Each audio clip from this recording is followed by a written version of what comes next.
Hello everyone, welcome in this video. Today we are go through the chapter 17 Agriculture in Indian Economy, the next part.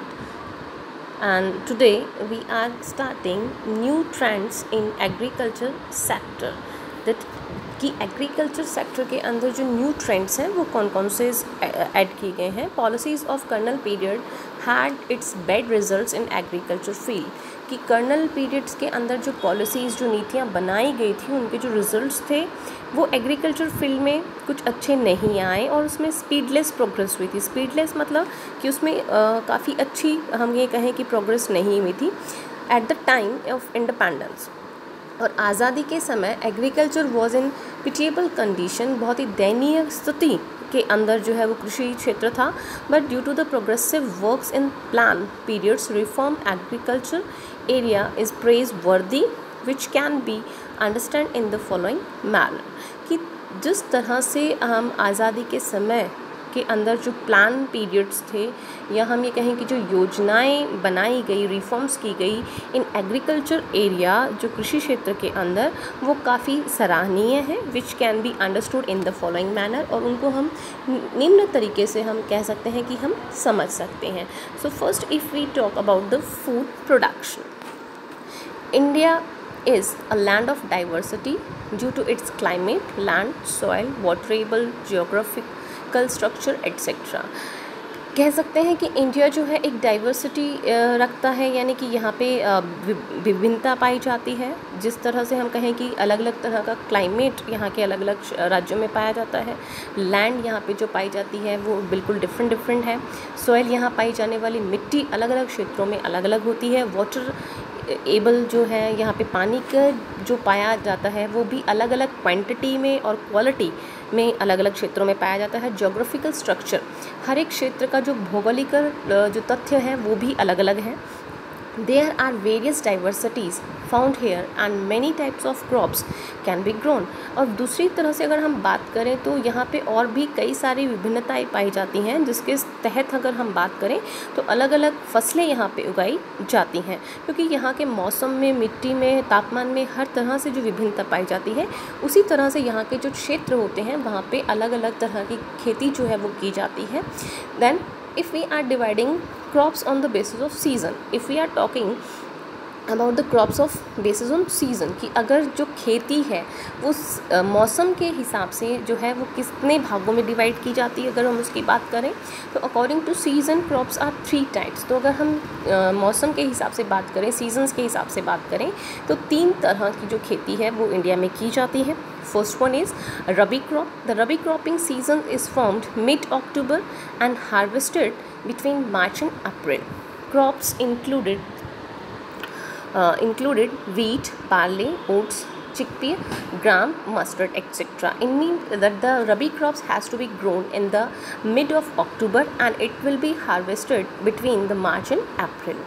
And the crops has to be included in that as wheat, barley, oats, chickpea, gram and mustard. यानी कि ये जो season होता है इसको उगाने का जो समय होता है वो अक्टूबर होता है और इसकी कटाई का जो समय होता है वो मार्च और अप्रैल होता है. और इसके अंदर जो है हम बात करें तो जैसे कि गेहूं है, सरसों है, ओट्स हैं, ये सब चीज़ें जो है इसमें दालें हैं वो सब इसमें उगाई जाती हैं. फिर सेकंड नंबर पे अगर हम बात करें तो खरीफ क्रॉप्स हैं. The kharif crop is grown in June July. इनको ग्रोन किया जाता है, उगाया जाता है जून जुलाई में. And harvesting time is September to mid October. और सितंबर अक्टूबर में इनकी हार्वेस्टिंग की जाती है. It includes, and the crops has to be included in just like rice, jawar, arhar, moong, maize, cotton, linseed, sugarcane, soyabean, groundnut, etc. And these are the crops has to be included in and they are grown in it. Rice is the only crop which is shown both in the Rabi and Kharif season. यानी rice जो है एक ऐसा crop है जो दोनों ही seasons में grown up किया जाता है, चाहे वो रबी हो और चाहे वो खरीफ हो. इसके अलावा अगर हम इस सीज़न की बात करें तो इसके अंदर जितनी भी दालें हैं वो उगाई जाती हैं. शुगर केन है वो इसमें उगाया जाता है और राइस भी इसके अंदर उगाया जाता है. फिर हम थर्ड नंबर पे अगर बात करें तो जायद क्रॉप्स आती हैं. Cropping season is from March to mid June. इसको जब क्रॉप किया जाता है it's March to mid June होता है। Such as muskmelon, pumpkin, cucumber, watermelon and vegetable, sunflower etcetera. और जिसके अंदर फसलें उगाई जाती हैं मोस्टली जो वाटर से रिलेटेड होती हैं वो इसमें ज़्यादातर उगाई जाती हैं, जैसे मस्कमेलन है, पम्पकिन है, कुकम्बर है, वाटरमेलन है, and vegetables, sunflower etc. has to be grown in this season. So students, we have to be know about the 3 seasons. The 3 types of crops has to be grown in basis of season. The first one is Rabi crop, then Kharif crop, then the Zaid. First we have to be clear, the Rabi crops has to be grown in the mid of October, harvested in March April. Then Kharif crop has to be grown in June July and harvested in September and October. And Zaid crops has to be grown in June March, and this is a very short season crops that has to be grown in this field, so it is a very short March to June. Then crops on the basis of their use, that crops are also grown on the basis of use, that how we can use, how many we can use, we have to be grown crops on the basis of their uses are divided into 2 groups. We have to be divide the crops basis on the use on 2 types. The first is food and the second one is cash crop. Cash crop मतलब कि एक तो हम फसल जो होती है वो फूड क्रॉप्स के लिए उगाते हैं, हम अपने खाने पीने के लिए उगाते हैं। दूसरा जो कैश क्रॉप होता है जिससे कि हमें पैसा मिलता है, हम जो है मार्केट में बेचते हैं।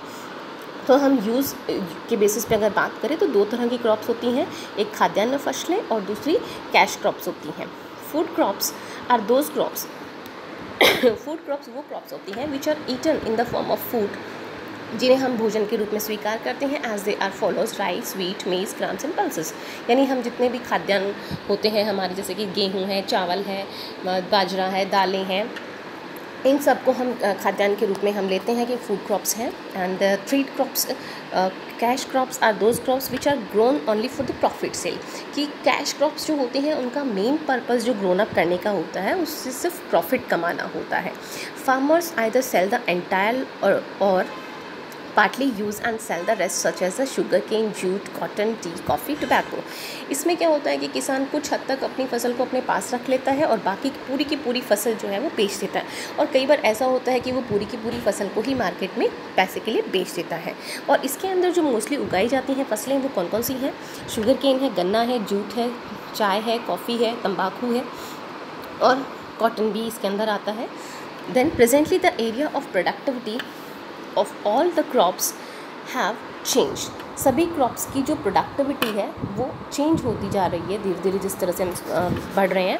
In the previous year food crop production from 1950 to 51 to 2012 to 13, अगर हम 1950-51 से लेकर 2012-13 तक की हम बात करें तो nearly 62 years linseeds approximately 4.2 times, 5.2 times in oil seeds, sugar cane 5.3 times, cotton approximately 3.95% times increase, and jute increase approximately 2.5. It means that the production of each and every crop has to be grown after the year of 1915-51 to 2012 and 13. It means that we have to be make development in the agriculture field. Now students, next topic is Source Statistics and Economics Directorate 2015 Trend in the Production of Main Crops। कि जो main crops हैं उनके अंदर क्या changes हुए हैं वो हम यहाँ पे पढ़ेंगे। Productivity in India is still slow as compare to the other countries of the world. कि अगर हम प्रोडक्टिविटी देखें, उत्पादन होने की जो क्षमता है उसकी अगर हम बात करें तो दूसरे देशों के मुकाबले भारत में वो काफ़ी कम है। Following are the main reasons. क्या कारण रहे हैं कि यहाँ की जो प्रोडक्टिविटी है, उत्पादन क्षमता है वो कम है? तो फर्स्ट इसमें अगर हम बात करें तो नेचुरल रीजंस, जो प्राकृतिक कारण है वो हम मानते हैं। The following reasons are including this. Following reasons जो यहाँ पे दिए गए हैं जो कि नेचुरल रीजन जिन्हें हम प्राकृतिक कारण मानते हैं कि हमारी फसलों का उत्पादन कम क्यों हो रहा है, उसके लिए जो प्राकृतिक कारण है वो सबसे पहले इसमें आता है एक्सेसिव डिपेंडेंस ऑफ मानसून। यानी इंडिया के अंदर जितना भी एग्रीकल्चर है वो मोस्टली किस पर डिपेंड करता है? मानसून पर डिपेंड करता है। और मानसून पर डिपेंड होने की वजह से कई बार हमारी फसलें ख़राब भी हो जाती हैं, सूख जाती हैं, ज़्यादा बारिश होने की वजह से वो ख़राब हो जाती हैं. So we can say that we have to be mostly excessive dependence on the monsoon that has to be directly effect the productivity of the crops. The second reason is lack of irrigation facility. If we are talking that in India there are lot of lack of irrigation facilities because the poor people of the villages are not capable to do good irrigation facilities. अगर हम कहें कि भारत के जो कृषक वर्ग है उसके पास में इरिगेशन जो सिंचाई के साधन हैं वो प्रॉपरली अवेलेबल नहीं है, जिसकी वजह से भी फसलों के उत्पादन में काफ़ी प्रभाव पड़ता है. थर्ड अगर हम बात करें तो constantly fall of productivity power in the agriculture, कि constantly fall of productivity power in the agriculture, कि यहाँ के जो प्रोडक्टिविटी है पावर इन द एग्रीकल्चर की जितना कॉन्स्टेंटली फॉल हो रहा है इसके अंदर, कि कृषि क्षेत्र को आगे बढ़ावा नहीं मिल पा रहा है. तो कई बार ऐसा होता है कि नेचुरल जो प्रोडक्ट पावर्स होती हैं उसकी वजह से पूरी की पूरी फसल जो है वो डिस्ट्रॉय हो जाती है. कई बार ऐसा होता है कि कुछ नेचुरल क्लाइमेटीज़ हो जाती हैं, vast desert in western area. और अगर हम फिर उस तरह से बात करें कि भारत के अंदर काफ़ी जो वेस्टर्न एरिया है उसमें काफ़ी सारा डेजर्ट है जो कि फूड प्रोडक्शन या हम कहेंगे क्रॉप प्रोडक्शन को काफ़ी हद तक इफेक्टेड करता है. देन वीड्स प्रॉब्लम, कि यहाँ पे जो कीटनाशक होते हैं उनकी भी प्रॉब्लम्स बहुत सारी होती हैं. तो it has also be included in the natural reasons. Then we are talking about the natural calamities, जो प्राकृतिक आपदाएं हैं जैसे कि बाढ़ है, सूखा है, महामारी है, साइक्लोन है, ये भी एक नेचुरल क्लामिटीज़ हैं जो कि नेचुरल रीज़न हम कह सकते हैं ये है जो कि हमारे क्रॉप प्रोडक्शन को इफेक्टेड करते हैं. Then the seventh point, a big vast part of fallow and wasteland, कि हमारे यहाँ पे बहुत सारी ज़मीन जो है वो खाली पड़ी हुई है जिसे कि हम यूज़ नहीं करते हैं, जिसे कि हम ये कहते हैं कि पशु चारण के लिए इस्तेमाल किया जाता है, खेती के लिए उसे काम में नहीं लिया जाता है. तो वो भी बहुत बड़ा एक रीज़न है जो कि हमारे प्रोडक्शन को कम करता है.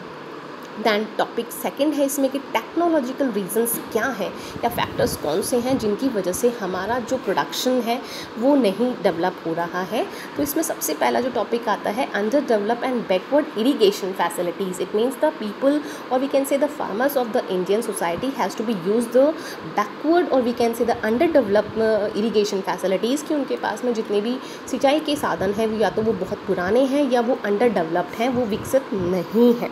दैन लैक ऑफ इलेक्ट्रिसिटी, की गाँव में खेतों में आज भी बहुत से ऐसे लोग हैं जिनके पास में इलेक्ट्रिसिटी नहीं है और इलेक्ट्रिसिटी न होने की वजह से आज भी वो फुल फ्लैश जो है अगर हम बात करें तो मानसून के ऊपर ही डिपेंडेंट होते हैं.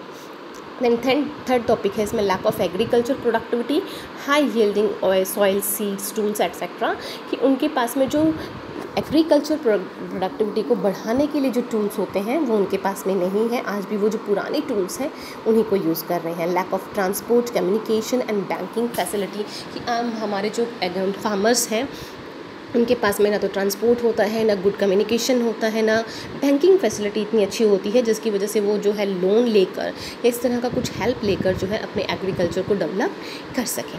Then high cost in stocking of agricultural product, कि अगर कोई फार्मर होता है और वो अपने क्रॉप्स को या हम कहें कि वो अपने जो प्रोडक्टिविटी होती है, जो अपना उत्पादन होता है, अगर वो उसको स्टॉक करना चाहता है तो उसके पास में स्टॉक करने के लिए जो है इतनी कॉस्ट नहीं होती है या उतना मतलब वो स्टॉक नहीं कर पाता है अपनी पूरी की पूरी फसल को, और उसकी वजह से उसे कम कीमत पर भी कई बार अपनी फसल को मार्केट में बेचना पड़ता है.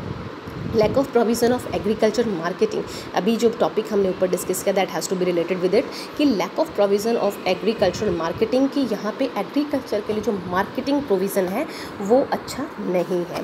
Then the C point is institutional factor. Institutional factor संस्थान जो तत्व हैं इसमें प्लगिंग गेटिंग स्मॉल, की जो हल जोतने की प्रक्रिया है वो बहुत ही कम है.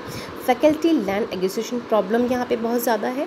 Excess dependence on the population on agriculture, कि बहुत अधिक मात्रा में जो जनसंख्या है वो एग्रीकल्चर पे डिपेंड करती है. Plugging land of farmers spread to far off places, natural calamities and financial crisis are additional factors with above mention factors. कि अगर हम बात करें तो ये सारे फैक्टर्स जो हैं, जो हमने ऊपर डिस्कस किए हैं, ये सारे के सारे फैक्टर्स जो हैं हमारे एग्रीकल्चर की जो प्रोडक्टिविटी है उसको कम करने में सक्षम है। और इन्हीं की वजह से हमारे देश का जो, अगर हम बात करें कि जो प्रोडक्शन है एग्रीकल्चर का, वो बहुत ही कम है। So students, I hope that you all have to be understand today's video. Now we have talking regarding land reform programs of our government has to be taken in this field after independence in our next video. I hope that you all have to be understand it very. So thank you watching.